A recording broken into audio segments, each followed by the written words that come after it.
दक्षिण भारत के प्रमुख राजवंश। पल्लव वंश।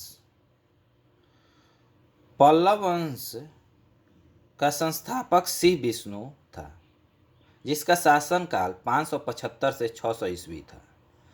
इसकी राजधानी कांची थी, जो तमिलनाडु में कांचीपुरम। यह वैष्णव धर्म का अनुयायी था। किरातार्जुनीयम के लेखक भारवी सिंह विष्णु के दरबार में रहते थे। पल्लव वंश के प्रमुख शासक हुए क्रमशः इस प्रकार: महेंद्र वर्मन प्रथम, नरसिंह वर्मन प्रथम, महेंद्र वर्मन द्वितीय, परमेश्वर वर्मन प्रथम, नरसिंह वर्मन द्वितीय और नंदी वर्मन द्वितीय। महेंद्र वर्मन प्रथम का शासनकाल 600 से 630 ईस्वी, नरसिंह वर्मन प्रथम का शासनकाल 630 से 668 ईस्वी, महेंद्र वर्मन द्वितीय का शासनकाल 668 से 670 ईस्वी, परमेश्वर वर्मन प्रथम का शासनकाल 670 से 680 ईस्वी, नरसिंह वर्मन द्वितीय का शासनकाल 704 से 728 ईस्वी और नरसिंह वर्मन द्वितीय का शासनकाल 731 से 795 ईस्वी रहा।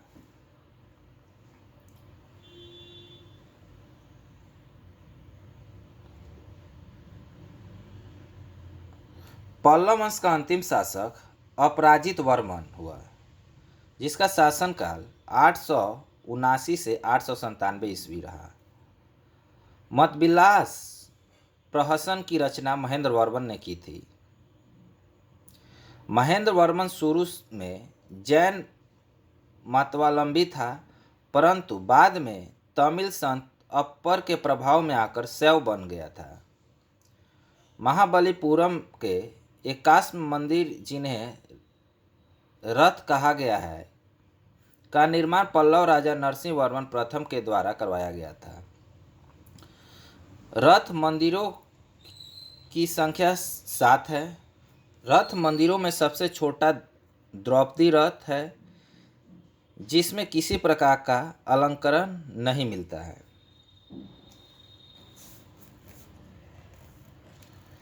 वातापी कुंड की उपाधि नरसिंह वर्मन प्रथम ने धारण की थी। अरबों के आक्रमण के समय पल्लवों का शासक नरसिंह वर्मन द्वितीय था। उसने राज सिंह यानी राजाओं के में सिंह, आगम प्रिय यानी शास्त्रों का प्रेमी एवं शंकर भक्त यानी शिव का उपासक की उपाधि धारण की।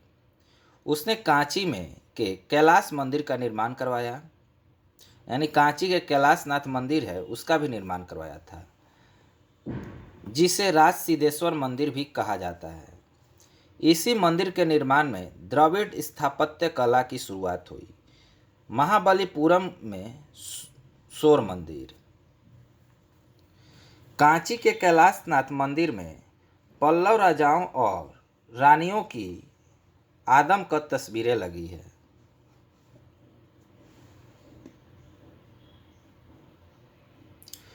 दस कुमार चरित्र के लेखक दंडी नरसिंह वर्मन द्वितीय के दरबार में रहते थे।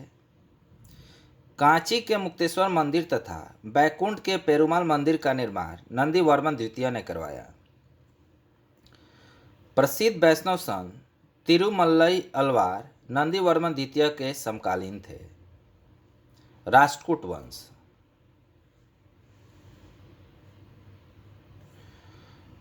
राष्ट्रकूट वंश का संस्थापक दंती दुर्ग, जो 752 ईस्वी में हुआ था। शुरुआत में वे कर्नाटक के चालुक्य राजाओं के अधीन थे। इसकी राजधानी मनकीर या मानेखेत, जो वर्तमान मालखेट सेलापुर के निकट स्थित है, वही थी। राष्ट्रकूट वंश के प्रमुख शासक थे कृष्ण प्रथम, ध्रुव, गोविंद तृतीय, अमोघवर्ष, कृष्ण द्वितीय, इंद्र तृतीय एवं कृष्ण थर्ड।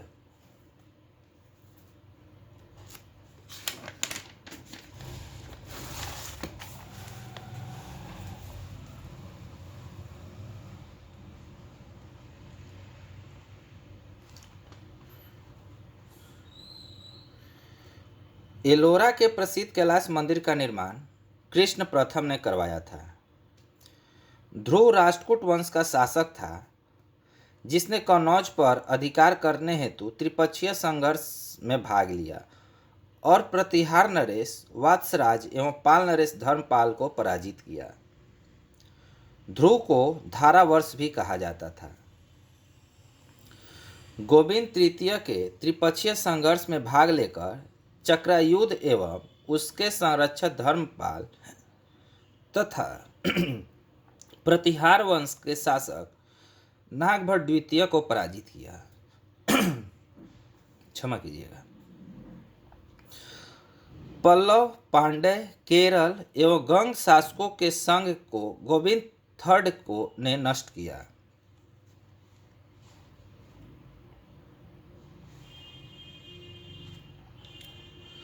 अमोघ वर्ष ने तुंगभद्रा नदी के में जल समाधि लेकर अपने जीवन का अंत किया। इन तृतीय के शासनकाल में अरब निवासी अलमसूदी भारत आया। इसने तत्कालीन राष्ट्रकूट शासकों को भारत का सर्वश्रेष्ठ शासक कहा।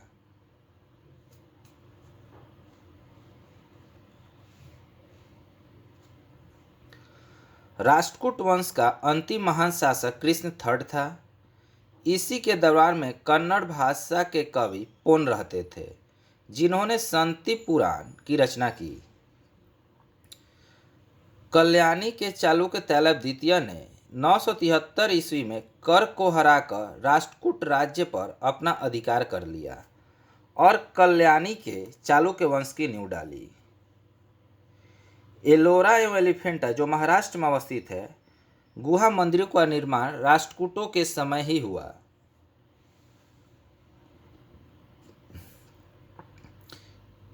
एलोरा में 34 शैलकृत गुफाएं हैं। इसमें 1 से 12 तक बौद्धों, 13 से 29 तक हिंदुओं, 30 से 34 तक जैन की गुफाएं हैं। बौद्ध गुफाओं में सबसे प्रसिद्ध विश्वकर्मा गुफा जिसकी संख्या 10 है। इसमें एक चैत्य है। वहाँ पर 2 मंजिली और 3 मंजिली गुफाएं भी है जिन्हें 2 थल या 3 थल नाम दिया गया है। एलोरा की गुफा 15 में विष्णु को नरसिंह अर्थात पुरुष सिंह के रूप में दिखलाया गया है। नोट: एलोरा गुफाओं का सर्वप्रथम उल्लेख फ्रांसीसी यात्री थेविनेट ने 17वीं शताब्दी में किया था।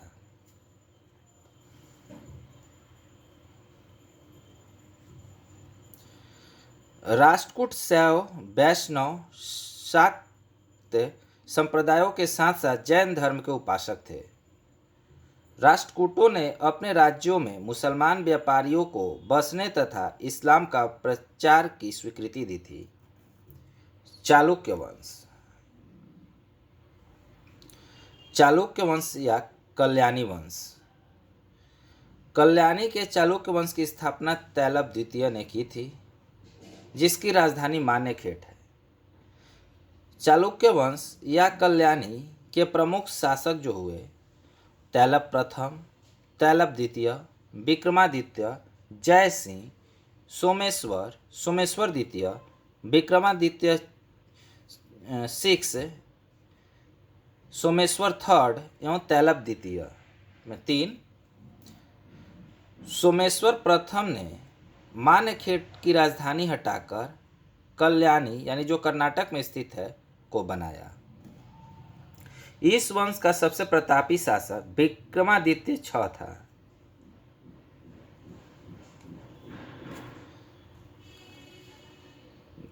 बिल्हन एवं विज्ञानेश्वर विक्रमादित्य 6 के दरबार में ही रहते थे।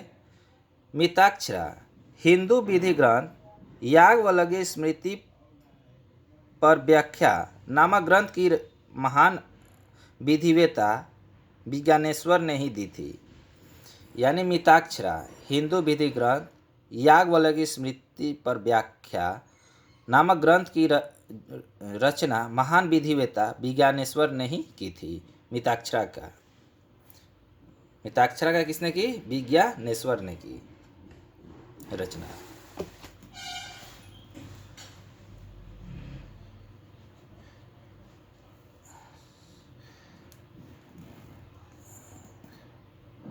विक्रम विक्रमांक देव चरित्र की रचना बिल्हन ने की थी। इसमें विक्रमादित्य 6 के जीवन पर प्रकाश डाला है।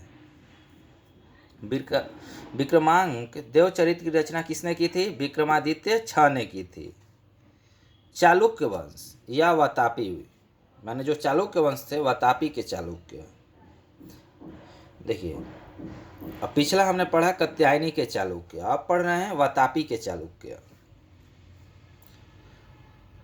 जयसिंह ने वातापी के चालुक्य वंश की स्थापना की, जिसकी राजधानी वातापी जो बीजापुर के निकट थी। इस वंश के प्रमुख शासक जो हुए कौन कौन थे? पुलकेशिन प्रथम, कृतिवर्मन, पुलकेशिन द्वितीय, विक्रमादित्य, विनयादित्य और विजयादित्य। इनमें सबसे प्रतापी राजा जो हुआ वो पुलकेशिन द्वितीय था।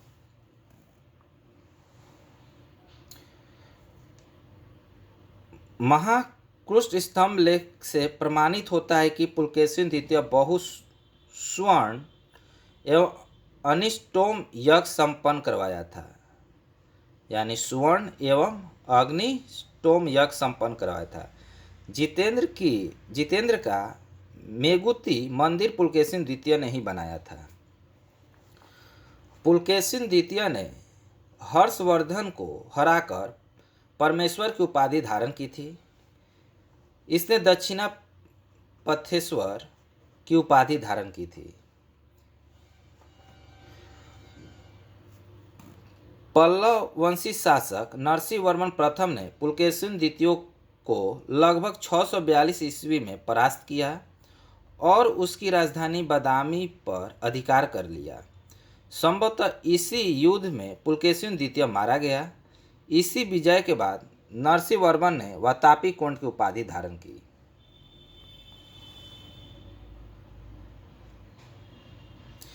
एहोल अभिलेख का संबंध पुलकेशिन द्वितीय से है, जिसके लेखक रवि कीर्ति हैं। अजंता के एक गुहा चित्र में फारसी दूत मंडल को स्वागत करते हुए पुलकेशिन द्वितीय को दिखाया गया है।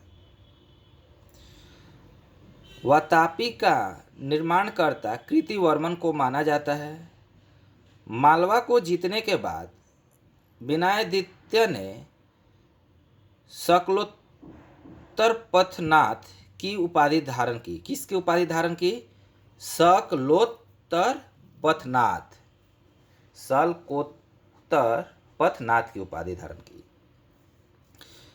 विक्रमादित्य के शासनकाल में ही दक्कन में अरबों ने आक्रमण किया। इस आक्रमण का मुकाबला विक्रमादित्य के भतीजी पुलकेशी ने किया। इस अभियान की सफलता पर विक्रमादित्य ने इसे अवनिजानाश्रय की उपाधि प्रदान की थी। किसकी उपाधि? अवनिजानाश्रय की उपाधि। किसको प्राप्त की विक्रमादित्य ने? भतीजी को, पुलकेशी को।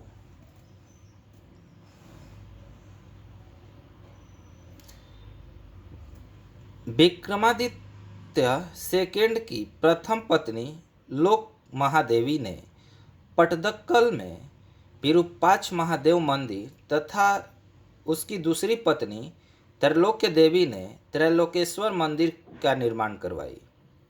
इस वंश का अंतिम राजा कृतिवर्मन द्वितीय था। इससे सामंत दंती दुर्ग ने परास्त कर एक नए वंश यानी राष्ट्रकूट वंश की स्थापना की। एहोल को मंदिरों का शहर कहा जाता था। एहोल को क्या कहा जाता है?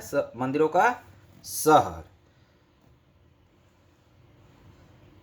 चालुक्य वंश, बेगी के चालुक्य वंश, यानी एक हो गए कात्यायनी के चालुक्य वंश, एक वातापी के चालुक्य वंश, और ये अध्याय है वेगी के चालुक्य वंश। बेगी के चालुक्य वंश की स्थापना विष्णुवर्धन था। इसकी राजधानी बेगी यानी आंध्र प्रदेश में स्थित है।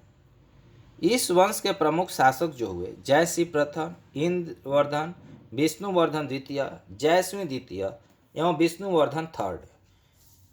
इस वंश का सबसे प्रतापी राजा विजयादित्य थर्ड था, जिसकी सेनापति पांडुरंग था। चोल 9वीं शताब्दी में चोल वंश पल्लवों के ध्वंसावशेषों पर स्थापित हुआ। इस वंश के संस्थापक विजयालय 850 से 887 ईस्वी तक इसका शासनकाल रहा, जिसकी राजधानी तांजाय यानी तांजौर या तंजावुर था। तंजावुर का वास्तुकार कुंजर मल्लन यानी राजराजा पेरुथच्चन था। विजयालय ने नरकेसरी की उपाधि धारण की और निशुंभ सुदनी देवी का मंदिर बनवाया। चोलों का स्वतंत्र राज्य आदित्य प्रथम ने स्थापित किया। पल्लवों पर विजय पाने के उपरांत आदित्य प्रथम ने कोंडराम की उपाधि धारण की। चोल वंश के प्रमुख राजा थे Parantaka first, Rajaram first, Rajendra first, Rajendra second और कुलोत्तुंग।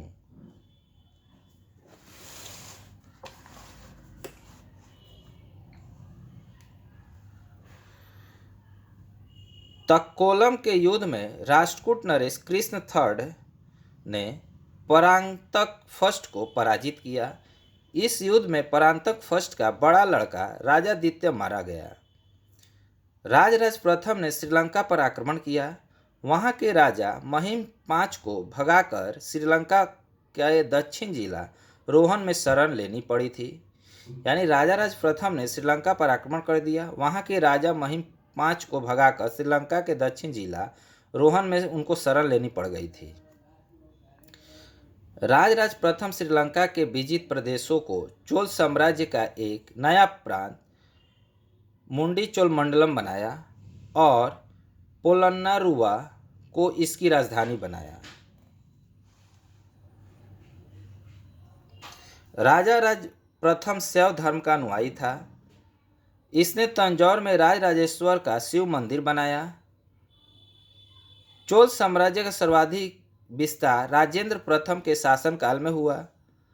बंगाल के पाल शासक माहीपाल को पराजित करने के बाद राजेंद्र प्रथम ने गंगैकोंड चोल की उपाधि धारण की और नवीन राजधानी गंगैकोंड चोलपुरम के निकट चोलगंगम नामक विशाल तालाब का निर्माण करवाया। चोल काल में भूमि के प्रकार जो थे कैसे थे, आइए अध्ययन करते हैं। बेलन वगाई गैर ब्राह्मण किसान स्वामी के भूमि हुआ करते थे। ब्राह्मदेव ब्राह्मणों को उपहार में दी गई भूमि कहलाती थी। साला भोग किसी विद्यालय के रख रखाव की भूमि को कहते थे। देवदान या तिरुमंडकनी मंदिर को उपहार में दी गई भूमि। पलिचंदगम जैन संस्थानों को दान दी गई भूमि। नोट: गजनी का सुल्तान महमूद राजेंद्र प्रथम का समकालीन था।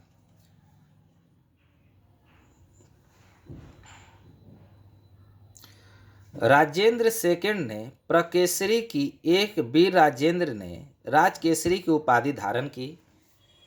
चोल वंश का अंतिम राजा राजेंद्र थर्ड था। चोलों पर पश्चिमी चालुक्य के बीच शांति स्थापित करने में गोवा के कदम्ब शासक जयकेश प्रथम ने मध्यस्थ की भूमिका निभाई थी। विक्रम चोल अभाव एवं अकाल से ग्रस्त गरीब जनता के राजस्व वसूल कर चिदम्बरम मंदिर का विस्तार करवाया था। कुलोत्तुंग सेकंड ने चिदम्बरम मंदिर में स्थित गोविंदराज, जो विष्णु का मंदिर है, की मूर्ति को समुद्र में फेंकवा दिया। कालांतर में वैष्णव आचार्य रामानुजाचार्य ने उस मूर्ति का पुनरुद्धार किया और उसे तिरुपति के मंदिर में प्राण प्रतिष्ठा किया।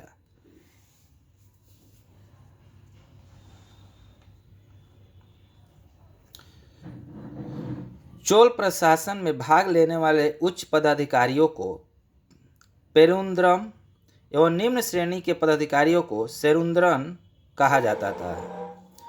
संपूर्ण चोल साम्राज्य 6 प्रांतों में विभक्त था। प्रांत को मंडलम कहा जाता था। मंडलम कोट्टम में, कोट्टम नाडु में एवं नाडु कुर्रमों में विभक्त था। नाडु की स्थानीय सभा को नाटुर एवं नगर की स्थानीय सभा को नगरतर कहा जाता था।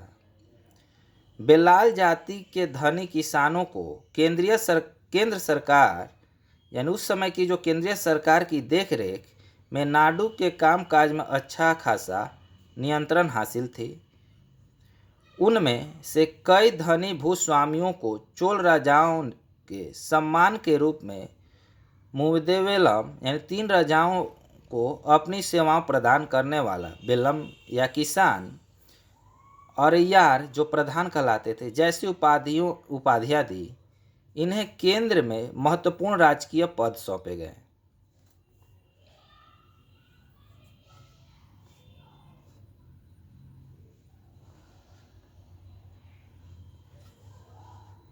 यानी बेलाल जाति के धनी किसानों को केंद्रीय सरकार की देखरेख में नाडु के कामकाज में अच्छा खासा नियंत्रण हासिल था।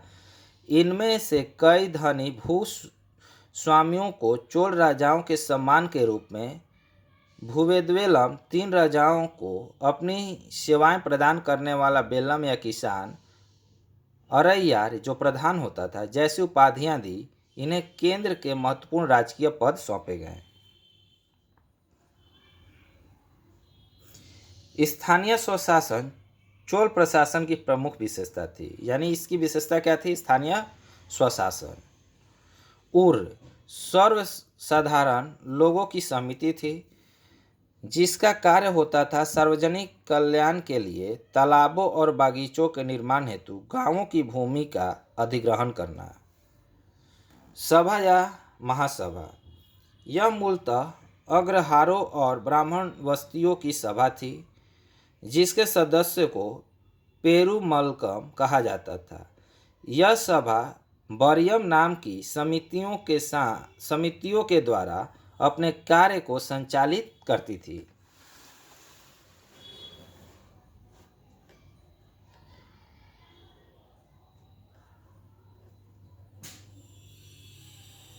सभा की बैठक गांव में मंदिर के निकट वृक्ष के नीचे या तालाब के किनारे होती थी। व्यापारियों की सभा को नगरम कहते थे। चोल काल में भूमि कर उपज का 1/3 भाग हुआ करता था। गांव में कार्य समिति की सदस्यता के लिए जो वेतनभोगी कर्मचारी रखे जाते थे उन्हें मध्यस्थ कहते थे।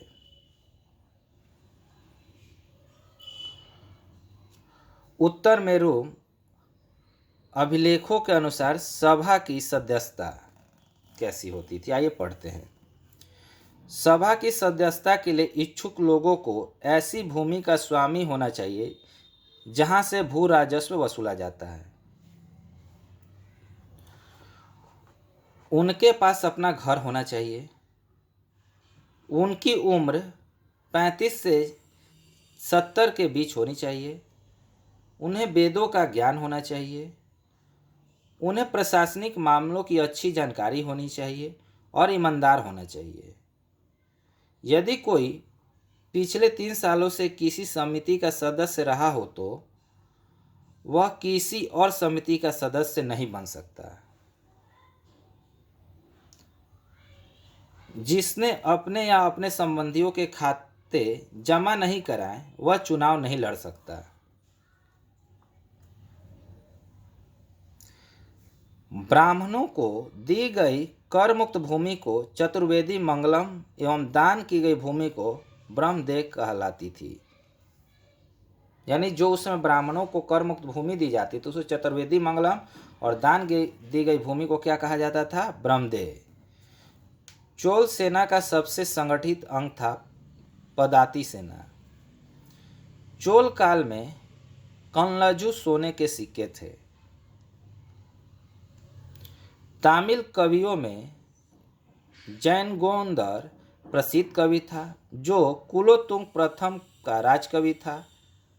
उसकी रचना है कलिंग तुंगपनी, कंबन, ओट्टक्कुट्टन और पुगलेंदी को तमिल साहित्य का त्रिरत्न कहा जाता है। किसे किसे? कंबन, ओट्टक्कट्टन और पुगलेंदी को। पम पोन रत्न कन्नड़ साहित्य के त्रिरत्न माने जाते हैं। पंग, पोन एवं रन को पंग, पोन एवं रन को त्रिरत्न कहा गया कन्नड़ साहित्य के।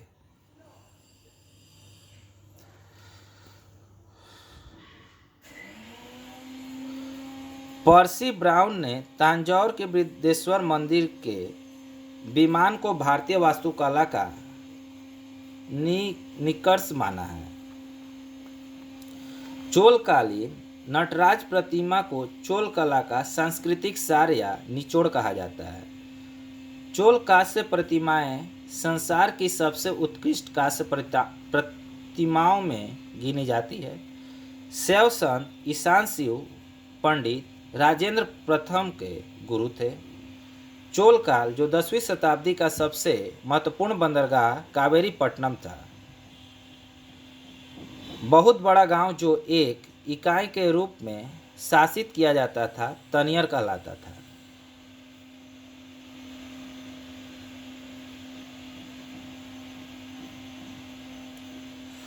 उत्तर मेरु शिलालेख जो सभा संस्था का विस्तृत वर्णन उपस्थित करता है परांतक प्रथम के शासनकाल से संबंधित है। चोलों की राजधानी का कालक्रम के अनुसार इस प्रकार थी: अदुरै, तंजौर, गंगैकोंड, चोलपुरम एवं कांची। कालक्रम के अनुसार जो सजाया गया है। चोल काल में सड़कों की देखरेख वगान समिति करती थी। चोल काल में आम वस्तुओं के आदान प्रदान का आधार धान था। चोल काल में विशाल व्यापारी समूह निम्न थे: वलंजियार, नानादेशी एवं मेनिन ग्रामम।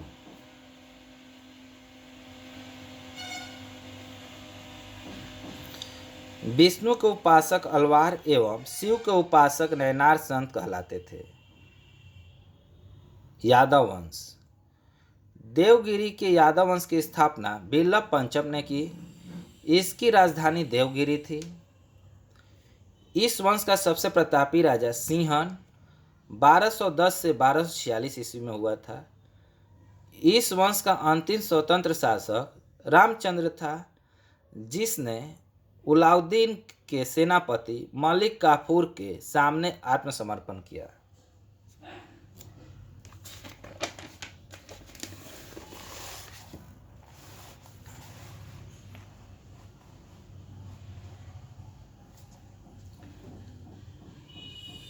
होयसल वंश।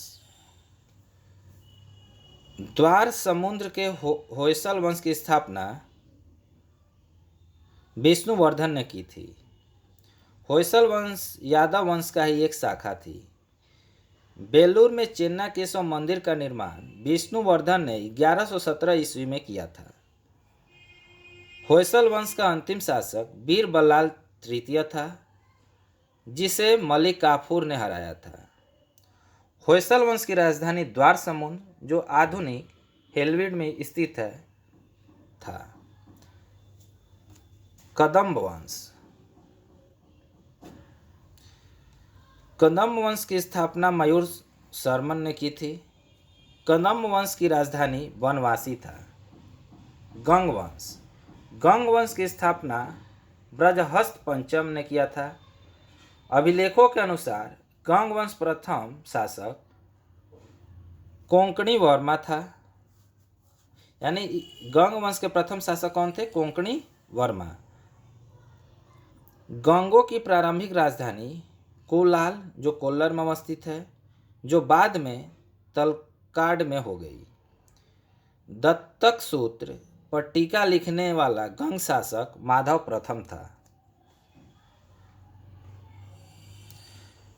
काकतीय वंश। काकतीय वंश की स्थापना संस्थापक कौन थे? बीटा प्रथम, जिसने नलकोंडा जो हैदराबाद में अवस्थित है में एक छोटे राज्य का गठन किया जिसकी राजधानी अमकोंड थी।